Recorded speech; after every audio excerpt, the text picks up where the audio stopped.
Assalamualaikum warahmatullahi wabarakatuh.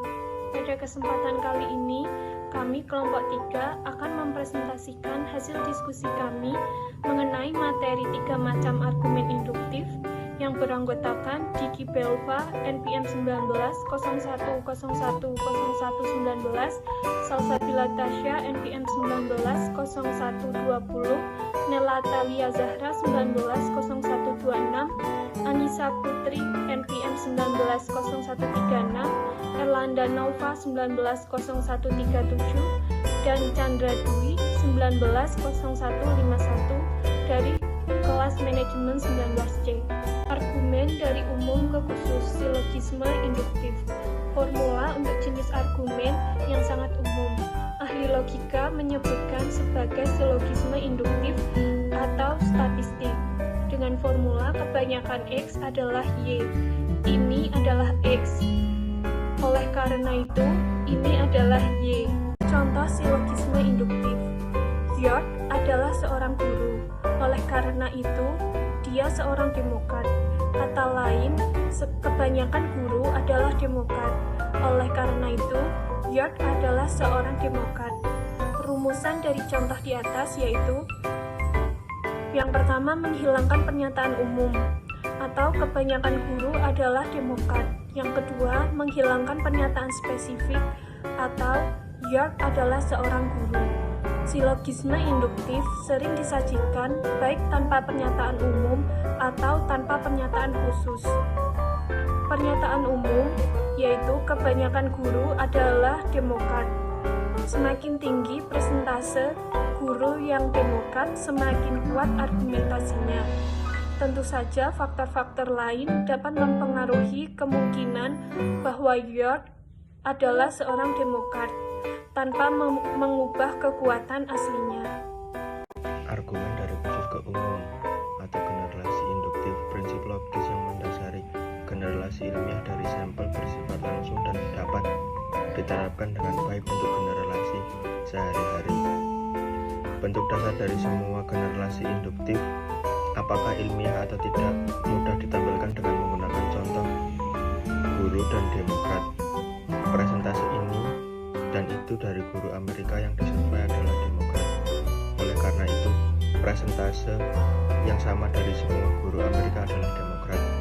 Secara skematis, generalisasi induktif dapat berupa: yang pertama, presentasi ini dan itu dari XS yang diamati adalah YS. Yang kedua, oleh karena itu presentase yang sama dari semua X dan adalah YS.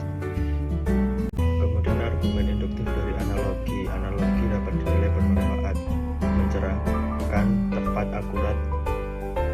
Tetapi satu hal yang tidak dapat dikatakan tentang analogi adalah apakah itu benar atau salah. Konsekuensinya, analogi tidak bisa benar-benar menjadi premis dari sebuah argumen, sebab sebuah premis harus benar atau salah. Argumen analogi merupakan argumen dari klaim bahwa dua hal keduanya memiliki karakteristik tertentu atau ikatan fitur tepat, semuanya adalah hal yang sama. Klaim semacam itu sebenarnya bukanlah analogi, tetapi setidaknya itu benar atau salah dan bisa menjadi premis argumen. Selanjutnya ada menyerang analogi strategi, yang mana merupakan bagian dari argumen induktif dari analogi. Waktu untuk membantah argumen untuk menunjukkan bahwa item yang dibandingkan tidak sama seperti yang dinyatakan atau tersirat. Dapat menunjukkan bahwa ada lebih sedikit kesamaan antara item yang dibandingkan daripada yang diduga atau lebih banyak perbedaan di antara keduanya maupun yang lainnya. Hal ini menarik perhatian pada suatu ketidaksamaan yang menyolok antara istilah-istilah perbandingan yang melemahkan kekuatan argumen. Contohnya itu pada kalimat meskipun Cheryl dan Dennis bersaudara, Dennis untuk beberapa alasan telah tinggal di Spanyol selama 4 tahun terakhir. Jadi, perbedaan yang tidak disebutkan antara kedua kalimat tersebut hanya menunjukkan bahwa kesimpulannya mungkin tidak seperti argumen aslinya. Informasi baru tidak menunjukkan bahwa argumen awal lebih lemah, dari perkiraan semula. Berhasil menyerang analogi seperti dengan berhasil menunjukkan bahwa argumen deduktif tidak masuk akal. Variasi acak, margin kesalahan, dan tingkat kepercayaan. Yang menjelaskan ketiganya yaitu variasi acak merupakan sebuah konsep kunci dalam generalisasi ilmiah. Untuk memperkenalkan terminologi baru yang penting, jangkauan dari variasi acak dari sampel ke sampel disebut sebagai margin kesalahan.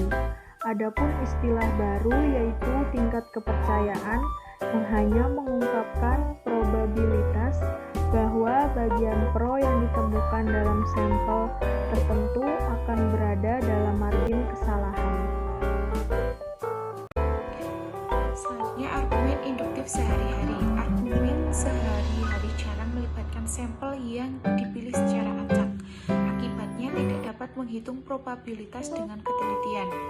Sebagian besar argumen induktif yang kita hadapi dalam kehidupan sehari-hari, baik generasi maupun argumen dari analogi, jelas bukan dari ragam ilmiah. Perbedaan yang jelas adalah bahwa argumen sehari-hari jarang melibatkan sampel yang dipilih secara acak. Akibatnya kita tidak dapat menghitung hubungan probabilitas dengan ketepatan.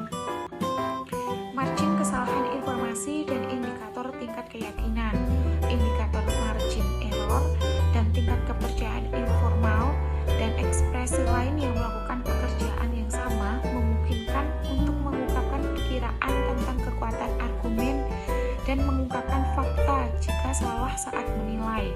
Contoh, seorang pria menamai anjingnya yaitu Harley Get Over Her berusaha meyakinkan bahwa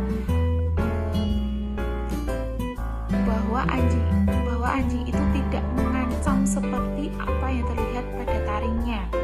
Anjing dadgam itu tidak akan menggigit, kata seorang pria itu. Saya telah memelihara banyak lubang dan rah ini tidak menggigit. Dalam hal selanjutnya, kesalahan dalam penalaran induktif. Berdasarkan tradisi, dua kesalahan dalam penalaran kekeliruan yang diasosiasikan dengan generalisasi induktif disebut generalisasi tergesa-gesa atau digambarkan sebagai penalaran dari sampel yang terlalu kecil namun melebih-lebihkan, dan generalisasi bias. Anekdot sendiri dapat diartikan sebagai sebuah cerita, dan kekeliruan bukti anekdot adalah versi generalisasi tergesa-gesa di mana sampelnya hanyalah sebuah cerita. Selanjutnya, kekeliruan generalisasi yang bias didefinisikan sebagai perkiraan kekuatan argumen yang berlebih berdasarkan sampel yang bias atau tidak representatif.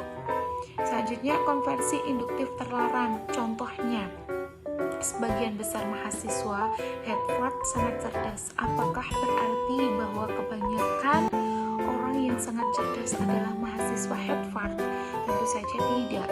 Dari kenyataannya bahwa sebagian besar X adalah Y tidak berarti bahwa sebagian besar Y adalah X. Dan dari fakta bahwa sedikit X adalah Y tidak berarti bahwa sedikit Y adalah X. Jika XS adalah YS, maka oleh karena itu YS adalah XS. Analogi atau kisah cerita. Untuk kaitan utama pada analogi yaitu penggunaannya. Dalam argumen, analogi dan juga berguna dalam penjelasan sebagai langkah retoris dan dalam kapasitas lain. Contohnya yaitu beruang seperti yang diketahui semua orang ataupun terutama pada Stephen Colbert berbahaya. Jika Anda terlalu dekat, Anda bisa kehilangan semuanya. Hal yang sama berlaku untuk pasar beruang. Di hadapan pasar beruang, hal yang harus dilakukan sama seperti saat dihadapkan beruang sungguhan, yaitu dengan jaga jarak. Analogi logis dalam kesanggahan. Argumen jika kita seringkali menunjukkan bahwa argumen tidak valid dengan memberikan argumen lain yang sama seperti yang sama namun yang tidak valid. Rules atau masalah dan perangkat. Yang pertama, diri sendiri. Tidak ada polling yang dapat dipercaya jika anggota sampel ada di sana atas pilihan mereka sendiri.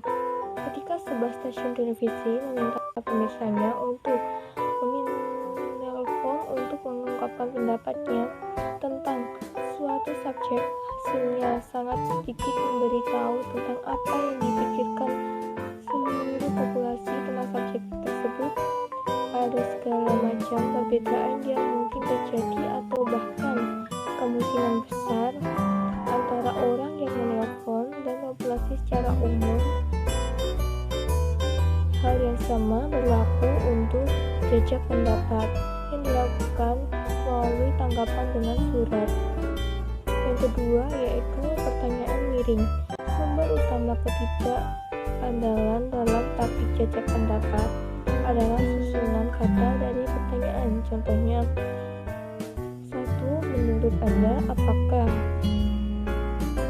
Dewan Sekolah harus menyetujui permintaan guru untuk gaji yang lebih tinggi? Yang kedua, menurut Anda, apakah masuk akal bagi guru sekolah umum setempat untuk meminta bayaran kenaikan gaji? Pertanyaan ini dasarnya menanyakan hal yang serupa, namun kita sebaiknya mengharapkan lebih banyak jawaban negatif untuk versi pertama daripada versi kedua. Bermain dengan angka. Hukum bilangan besar menyatakan bahwa semakin besar peluangnya menentukan peristiwa berulang dipertimbangkan, semakin dekat alternatif akan mendekati rasio yang dapat diprediksi. Yang kedua, kekeliruan penjudi merupakan gagasan bahwa probabilitas suatu peristiwa dalam urutan acak bergantung pada peristiwa sebelumnya. Dalam rangkaian tersebut adalah kesalahan terkenal yang dikenal sebagai kekeliruan penjudi, dan ini mengubah sekaligus sederhana. Sekian presentasi dari kelompok kami, kurang lebihnya